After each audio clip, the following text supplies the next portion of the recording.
साथियों, जैसा कि आप जानते हैं 14 जून 2022 को ये अग्निपथ योजना की घोषणा करी गई और जैसा कि 10 साल के सरकार के कार्यकाल में बिल्कुल स्पष्ट हो चुका है कि कोई संवाद, कोई चर्चा, कोई डिस्कशंस इसको लेकर किए नहीं गए और एक तरफा निर्णय लिया गया कि संपूर्ण जो भर्ती फौज की होगी, डिफेंस फोर्सेस की होगी, उसको अग्निपथ के माध्यम से किया जाएगा। कहा यह गया कि सेना की जो औसत आयु है वो ज़्यादा हो रही है, उसको कम करना है। कहा यह गया कि हम लोगों को अपनी डिफेंस फोर्सेस को मॉडर्नाइज करना है। लेकिन मोटे तौर पर देखने में आया है कि ये जो योजना का क्रियान्वयन किया गया, ये मूलतः पैसा बचाने के लिए किया गया। डिफेंस एक्सपेंडिचर हमारा बढ़ रहा है और कहा जाता है कि अब कल ये परसों कहा गया कि हम डिफेंस एक्सपोर्ट से बहुत पैसा कमा रहे हैं। ये भी कहा गया कि हम आत्मनिर्भर हो रहे हैं, हम इंडिजिनस मैन्युफैक्चरिंग कर रहे हैं। अगर हमारे डिफेंस डिपार्टमेंट को इतनी आमदनी हो रही है और हम लोग इतने सक्षम हो रहे हैं, तो सबसे ज़्यादा महत्वपूर्ण ये होगा कि हमारे जो शौर्यवीर सैनिक हैं उनके जीवन के लिए, उनकी भर्ती के लिए, उनकी नौकरी, पेंशन, परिवार की सुख सुविधाओं के लिए हम लोग संसाधन को जाहिर करें। ये अग्निवीर जो बनने जा रहे हैं, इसका विरोध करने के लिए कांग्रेस पार्टी ने, जब भी ये योजना लॉन्च हुई उसी समय से हम लोगों ने विरोध किया था, क्योंकि हमें लगा कि ये 4 साल की नौकरी देने के बाद सिर्फ 25% लोगों को स्थायी रूप से फौज में भर्ती किया जाएगा और बाकी 75% लोगों को रिलीज कर दिया जाएगा। अभी कहा जा रहा था कि 10% की पैरामिलिट्री जो है, आर्म्ड फोर्सेस सीएपीएफ हैं, उसमें उनके लिए आरक्षण दिया गया है। लेकिन जो एक्स सर्विसेजमैन के लिए जो ऑलरेडी रिजर्वेशन है, उसमें सिर्फ 2.49% सरकारी पद भरे गए हैं। जो पूर्व सैनिकों के लिए पद आरक्षित हैं अब तक, उसमें सिर्फ 2.49% पद भरे गए हैं। फिर कहा गया कि अलग अलग स्टेट गवर्नमेंट्स अनाउंस करेंगे कि जो 75% अग्निवीरों को हम छोड़ देंगे वो कहाँ अब्जॉर्ब होंगे। एक आध राज्य ने किया है, बाकी राज्यों ने किया नहीं।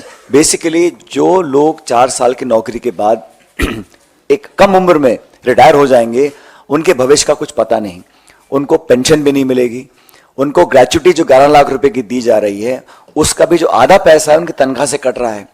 तो कहीं ना कहीं ये कॉस्ट कटिंग के चक्कर में हम लोग अपनी सेना की भर्ती की जो प्रक्रिया है उससे खिलवाड़ कर रहे हैं। जो राज्य ऐसे हैं जहां सबसे ज्यादा भर्तियां होती हैं, जहां लोग बहुत चाव से, शौक से और एक मातृभूमि की रक्षा करने की भावना से सालों तक प्रशिक्षण करते हैं, तैयारियां करते हैं और एक गांव में माहौल होता है कि हम फौज की भर्ती की तैयारी कर रहे हैं।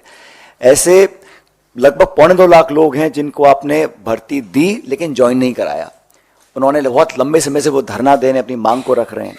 हम लोग कहना चाहते हैं कि अगर ये भारत सरकार G20 पे 4100 करोड़ रुपए खर्च कर सकती है, प्रधानमंत्री के हवाई जहाज के लिए 8400 करोड़ खर्च कर सकती है, सेंट्रल विस्तार प्रोजेक्ट के लिए 20,000 करोड़ खर्च कर सकती है और इस वर्ष सरकारी इश्तिहारों के लिए 6,500 करोड़ खर्च कर सकते हैं, तो मैं मानता हूं कि हम लोग सिर्फ पैसा बचाने के लिए अपनी भर्ती की पूरी प्रक्रिया से खिलवाड़ करें।